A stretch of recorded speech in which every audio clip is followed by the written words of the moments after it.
इन मोतियों के आभूषण पहनकर दीपावली पर हम वृंदावन की सबसे सुंदर गोपियाँ लगेंगी। इनसे सजकर हम ऐसे चमक उठेंगी जैसे दीपों की पंक्तियों से घर।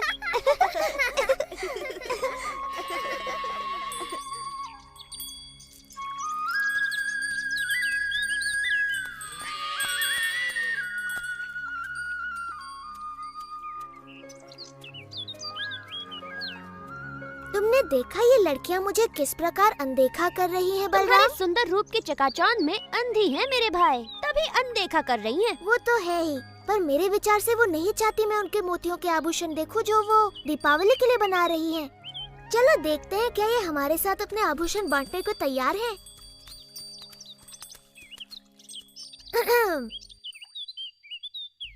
तुम्हारे काम में बाधा डालने के लिए क्षमा चाहता हूँ गोपियों, किंतु मैं अपने आप को रोक नहीं पाया। तुम्हारे आभूषणों की सुंदरता मुझे यहाँ खींच लाई। मेरे मित्र भी दीपावली का त्योहार मनाना चाहते हैं। क्या तुम उन्हें अपने कुछ मोती दोगी ताकि वो भी तुम्हारी तरह अपनी सुंदरता बढ़ा सके? मुझे नहीं पता था कि सुबाला और मधु को अपनी सुंदरता का इतना ध्यान है। मैं उनकी बात नहीं कर रहा, मेरा मतलब था हंसी और हरिणी। प्यारी गोपियों, तुम्हें अपने आभूषणों पर इतना अभिमान है कि तुमने इन भोली भाली गायों के साथ अपने आभूषण बांटने की मेरी विनती भी अनसुनी कर दी। तुम बड़े अच्छे हो कृष्णा, पर ये मोती केवल राजा रानियों के लिए हैं। तो तुमने सिर्फ 2 गायों के लिए ही क्यों मांगा? अपनी सारी गायों के लिए मांगना चाहिए था ना। मुझे तुम्हारे सारे मोती नहीं चाहिए ललिता, बस मेरी 2 सबसे प्रिय गायों के सींगों को सजाने के लिए थोड़े से। माफ कर दो कृष्णा, पर मेरे पास तुम्हारी गायों को देने के लिए एक भी मोती नहीं है। ठीक है, रहने दो, इनके लिए मैं मोती ढूंढ लूंगा।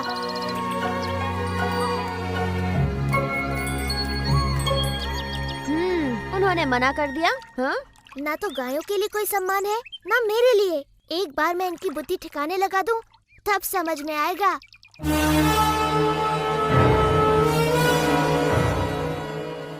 सभी असुर इस प्रयास में प्राणों से हाथ धो बैठे। तुम्हें क्यों लगता है कि तुम मेरे काल को मारने में सफल हो गए? क्योंकि मैं हूँ केशी और मेरे पैरों तले धरती कांप उठती है।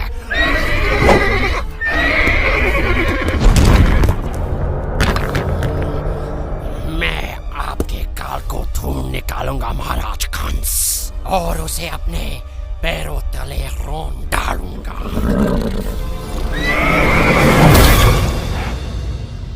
मोतियों का वृक्ष? मोतियों का कोई वृक्ष नहीं होता कृष्ण। विश्वास करो मैया, यदि तुम मुझे मोती दोगी तो उन्हें बोकर मैं इतने मोती उगाऊंगा कि हम अपनी सारी गायों को दीपावली पर मोतियों से सजाएंगे। ओ मेरे नन्हे कृष्ण, मोती फलों की तरह नहीं उगते, वो बनते हैं सुदूर समंदर की सीपियों में। प्यारी मैया, मुझे थोड़े से मोती दे दो ना। वचन देता हूँ 3 दिनों में वो उगाएंगे और तुम्हारे पास पहले से कहीं अधिक मोती होंगे। मैं तुम्हें कभी भी ना नहीं कह सकती मेरे दुलारे कृष्णा। मेरी प्यारी मैया, धन्यवाद।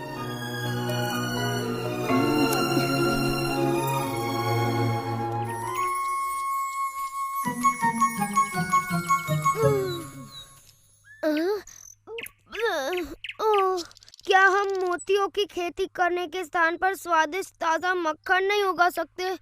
मूर्खों की तरह बात न करो मधु, मक्खन पेड़ पर नहीं लगता, तुम्हारे पेट पर लगता है।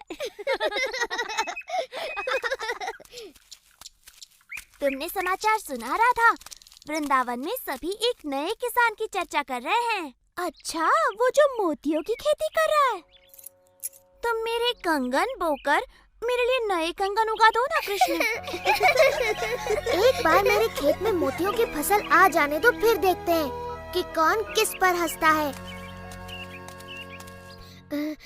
कृष्णा, क्या हम लड्डुओं की भी खेती कर सकते हैं? नहीं मधु, पर तुम्हारे विचार से एक योजना सूझी है। तुम्हारे और सुबाला के लिए एक काम है।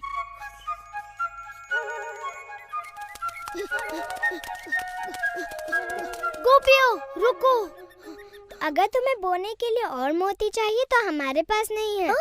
हमारे पास सुंदर से मोती हैं, लेकिन कृष्णा ने पूछा है क्या तुम हमें थोड़ा सा दूध दे सकती हो? ओह, खेत में काम करके इन्हें प्यास लगाई होगी। नहीं, ऐसा नहीं है। दूध तो उसे अपना खेत सींचने के लिए चाहिए। क्षमा करना, किंतु ये दूध इस कार्य के लिए उपयुक्त नहीं। विशाखा ठीक कहती है, कृष्ण के पवित्र मोतियों के लिए इससे काम नहीं बनेगा। तुम्हें चाहिए नागफनी का दूध।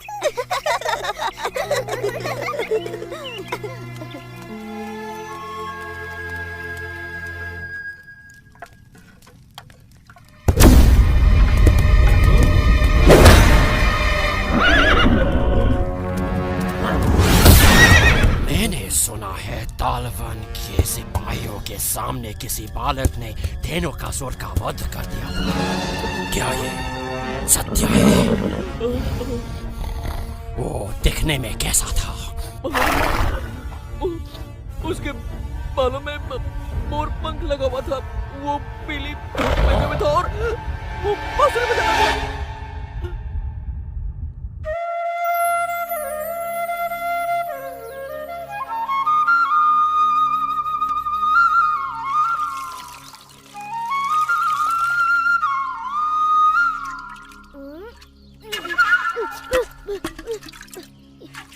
ये ठीक बात नहीं है कृष्णा। दूध मोतियों के साथ मनुष्यों को भी बढ़ने में सहायता करता है। जितनी इच्छा उतना दूध पी लेना मधु। बस एक बार तुम जैसे गोल मटोल मोती उग जाए।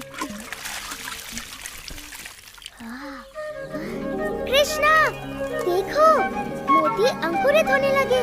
मोती अंकुरित होने लगे। इनकी सुगंध अद्भुत है। भंवरे भी इनकी सुगंध से मदमस्त हो रहे हैं। ये अद्भुत सुगंध कहाँ से आ रही है? तुम्हारे मोतियों से मैया वो उगने लगे। उग तो रही हैं, परंतु मोतियाँ नहीं, कांटे। कृष्णा देखो, एक मोती खिला। ये तो हमारे कोई मोतियों से कहीं अधिक सुंदर और बड़े हैं। हम धनी हो गए। हम धनी हो गए। ये अवश्य कृष्ण का कोई छल है। ये नकली मोती हैं। मैंने आज तक ऐसे सुंदर मोती नहीं देखे। वाह! इतनी सारी मोती, कितनी सुंदर है। इसी का भय था। कृष्ण की मोतियों के सामने हमारे मोती फीके दिखने लगेंगे। अगर हम उसे कुछ मोती मांगे तो वो बिल्कुल भी मना नहीं करेगा। हमारा दुर्व्यवहार देखकर अब वो हमें मोती तो नहीं, ताने अवश्य देगा। इस दीपावली पर हम सबके हास्य का पात्र बनेंगे। ऐसा नहीं होगा। हमें पता है कृष्ण ने मोती कैसे उगाए हैं। ये बड़ा सरल है। हम भी मोतियों की खेती करेंगी। हाँ, और हमारे मोती उसके मोतियों से अधिक सुंदर होंगे। क्या तुम लोग पागल हो गई हो?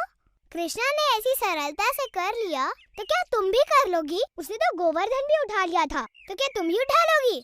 मोतियों की खेती आसान नहीं है, देवताओं के लिए भी। कृष्णा तो हमेशा ही ऐसे चमत्कार करता रहता है। पर क्या तुमने कभी एक भी चमत्कार किया है? मोतियों की खेती कोई चमत्कार नहीं है। इसमें कृष्ण की कोई माया नहीं। वृंदावन की दिव्य भूमि है ही इतनी उपजाऊ। हाँ, हमारे वृंदावन की दिव्य भूमि यमुना के जल की तरफ अद्भुत है। हम मोती बोएंगे और दूध के साथ साथ उन्हें घी और माखन से सींचेंगे। तब तो कृष्ण की मोतियों से हमारे मोती कहीं अधिक सुंदर और बड़े उगेंगे। आओ, रुको। बोना ही है तो ये छोटे मोती क्यों? हमारी माओ के पास बड़े बड़े आभूषण हैं। हाँ, जितने बड़े बीज उतने सुंदर फल। विशाखा, राधा। ओह, सच में माँ, तुम्हें इनसे 10 गुना मोती वापस मिलेंगे। घबराओ मत मैया, हमें अच्छी तरह पता है हम क्या कर रहे हैं।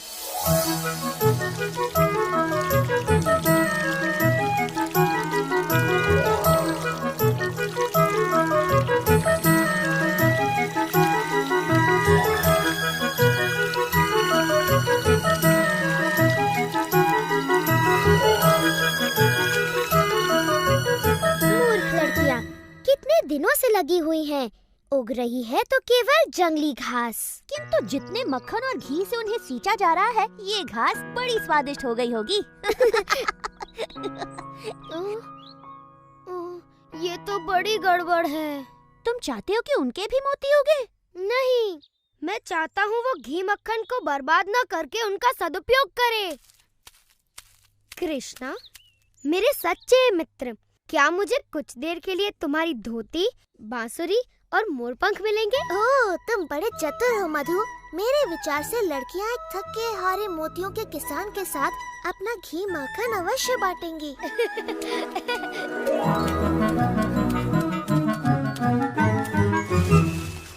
कौन है?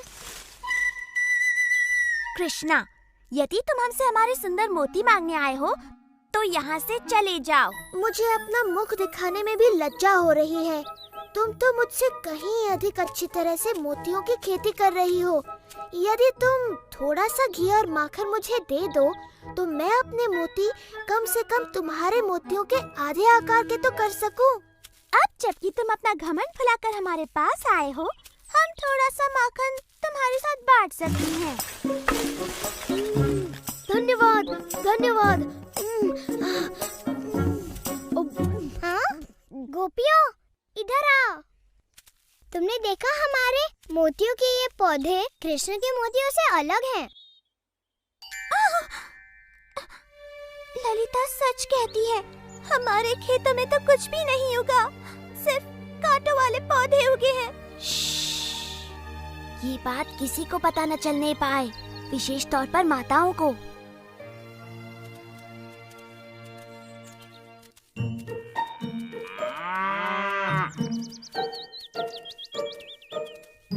हार्दिक शुभकामनाएं।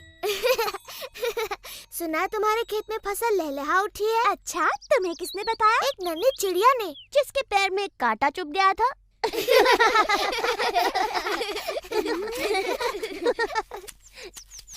चलो मित्रों, त्योहार के लिए अपनी गायों को सजाया जाए।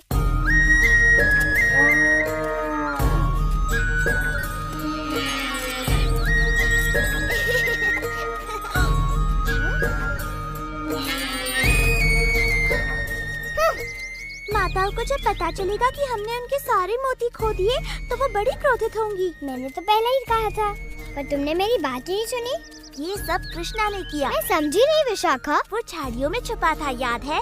उसी ने अपने साथियों के साथ मिलकर हमारे पौधे उखाड़कर उनके जगह कटीले पौधे लगा दिए होंगे। इस बार उसने उत्पात की सीमा लांघ दी है। मैं मैया यशोदा को बताऊंगी। क्या बताओगी राधा? कि कृष्णा ने इतने सुंदर सुंदर मोती उगाए कि उससे सुंदर मोती उगाने के लिए तुमने अपनी माँ के मोती भी खो दिए। ललिता ठीक कहती है, कृष्ण ने हमें छला हो या हमने स्वयं को छला हो, हमारी परिस्थिति वही है। हमारे पास एक भी मोती नहीं है। यदि हमारी माताओं को पता चला तो वे हमें कभी क्षमा नहीं करेंगी। परंतु वृंदावन में मोती मिलना इतना सरल नहीं है। हम कहाँ से लाएंगे? हमारे पास और कोई चारा नहीं। हमें कृष्ण से पूछना चाहिए कि क्या वो अपने कुछ मोती हमें बेचेगा।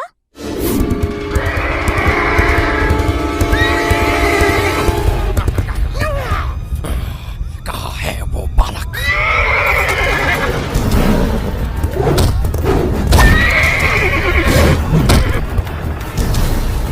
कहाँ है वो पीली धोती वाला बालक जिसके पास बांसुरी और मोर पंख भी है? मैं उसका सर्वनाश कर दूंगा।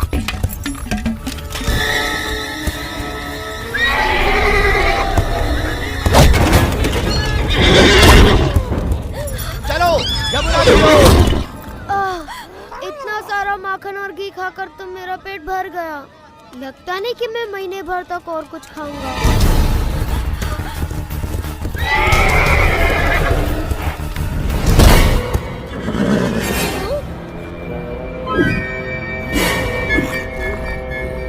आखिर मैंने तुम्हें ढूंढ निकाला कंस के काल।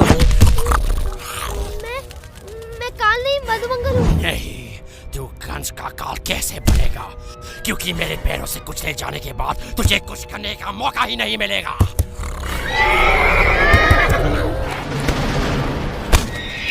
तुम जिसे ढूंढ रहे हो वो मैं हूँ।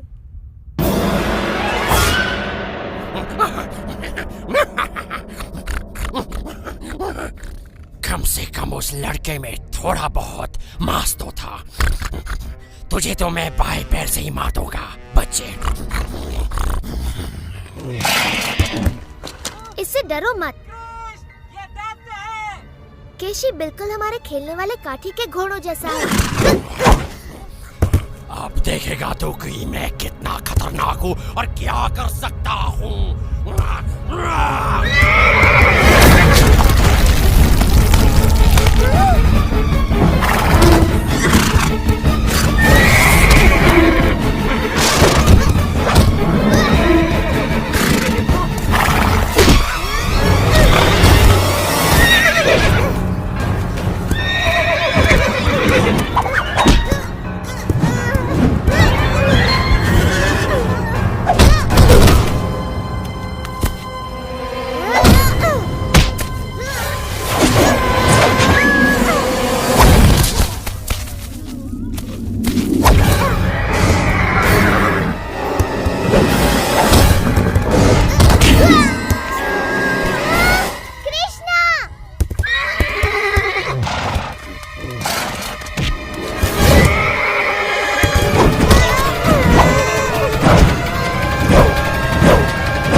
मैंने इसे मारा? पूरी तरह तो नहीं मेरे मित्र, परंतु भेष बदलकर वीरता पूर्वक इसे मुझ तक तो तुम ही लाए। मैं अब कभी भी तुम्हारा रूप नहीं धरूंगा कृष्णा, चाहे जितना भी घी माखन मुझे खाने को मिले। बहुत सही कहा मधु, ये राय दुरुस्त है।